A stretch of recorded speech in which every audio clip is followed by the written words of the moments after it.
ಸಾಗರ್ ಈಶ್ವರ್ ಖಂಡ್ರೆ ಎಂಬ ಹೆಸರಿನ ನಾನು ಲೋಕಸಭೆಯ ಸದಸ್ಯನಾಗಿ ಚುನಾಯಿತನಾದವನಾಗಿ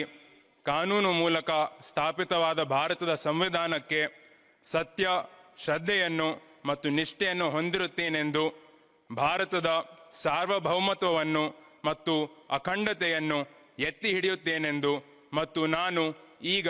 ಕೈಗೊಳ್ಳಲಿರುವ ಕರ್ತವ್ಯವನ್ನು ಶ್ರದ್ಧಾಪೂರ್ವಕವಾಗಿ ನಿರ್ವಹಿಸುತ್ತೇನೆಂದು ದೇವರ ಹೆಸರಿನಲ್ಲಿ ಪ್ರಮಾಣ ಮಾಡುತ್ತೇನೆ.